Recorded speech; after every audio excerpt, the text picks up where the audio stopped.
According to Florence Nightingale, the progressive world is necessarily divided into two classes: those who take the best of what there is and enjoy it, and those who wish for something better and try to create it. Greetings! We are from the BSN 3B Group 3A, and we will be presenting our research study entitled Technological Dependence in Blended Learning Among Nursing Students. I am Maria Isabelle Lopena, and together with me are my fellow researchers, namely Lorraine Wen, Neil Lopez Jr., Maria Ginelle Lumanas, and Justine Marie Mamon.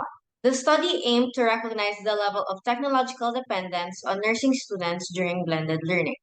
It intends to seek the effects on the proficiency levels of nursing students and whether the implications of technological dependence, if revealed either high, moderate, or low, accounted for a significant relationship between these variables. This was to provide a sound basis that may have aided in establishing the need to enhance the delivery of nursing education that would have facilitated or coupled the current proficiency levels of the identified target population. Proceeding to the methods. First is the research design. This study is quantitative research design to obtain data that focuses on the collection of demographic profiles of nursing students, discovering the level of technological dependence among the participants, and the relationship between the participants' level of technological dependence in blended learning and profile variables. Therefore, the method of this study is appropriate for the blended learning setting due to its cost effectiveness and easy distribution to the target population. For the study sample, the participants are level 1 to 4 nursing students officially enrolled in the academic year 2022 to 2023.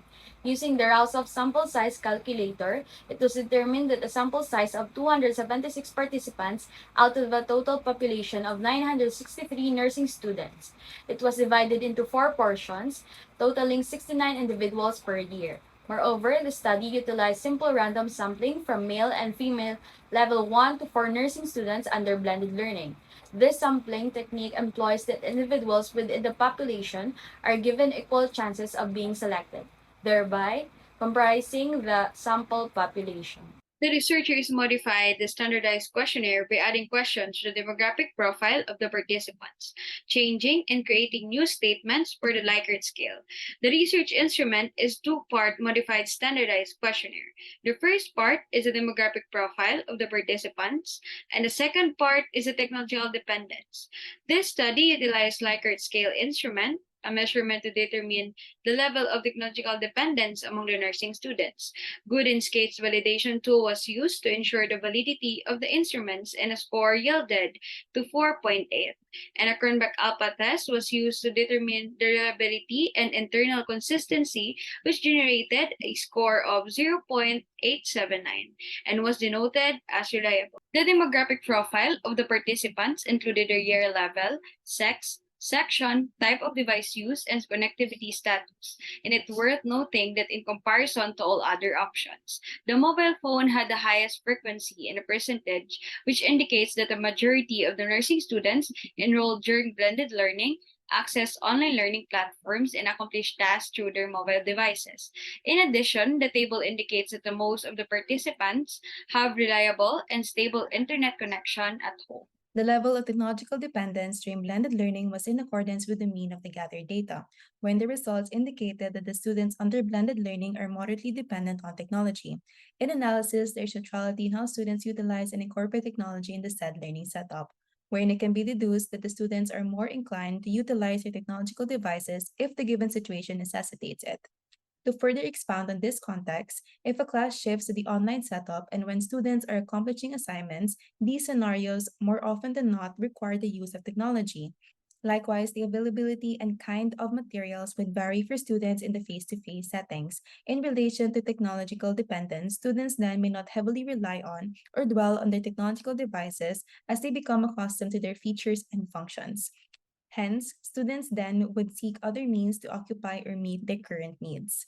Looking into the relationship between the participants' level of technological dependence in blended learning and profile variables in terms of sex, it was discovered from previous research studies that male and female individuals have different behavioral patterns when approaching online learning. Likewise, similar studies have elaborated that the massified higher education system has meant that first year students are often commonly taught with students from different faculties in large lecture classrooms. As for connectivity status, it was evaluated that the students' home access to educational technology and their capacity to connect to the internet is important, wherein barriers to education included absence of appropriate technology devices, a poor internet connection, and a lack of building resources. Furthermore, the outcome of the pandemic has made technology more prevalent by reducing outdoor activities and encouraged smartphone use, wherein coupled with the people's unwillingness to reduce their use despite precautions, may result in dependency and eventually addiction. However, based on the results of this study, it was determined that there is no significant relationship between the level of technological dependence of nursing students in blended learning according to sex, year level, type of device use, and connectivity. It was revealed that the profile variables of the nursing students was not an indicator of their level of technological dependence in blended learning. After getting the results, the researchers conclude that there is no significant relationship between the level of technological dependence of nursing students in blended learning according to their sex, year level, connectivity, and use devices. In addition, the level of technological dependence of nursing students during blended learning is moderate. This indicates that nursing students rely on technology to a significant extent but are not entirely reliant on it for their nursing education. It implies that while technology plays a significant part in several nursing education related areas, including communication, research, and skill development, there is still some flexibility and resilience to function without it when necessary. Based on the findings of the data presented, the researchers recommend clinical instructors to prepare and offer new and accessible opportunities for diverse and inclusive learning for the student nurses.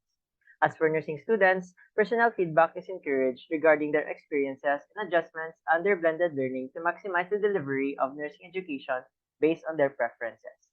And lastly, to future researchers, in an attempt to enhance and delve deeper into the study, researching the various factors that affect technological dependence and its relationship to nursing students' academic and clinical competencies is suggested.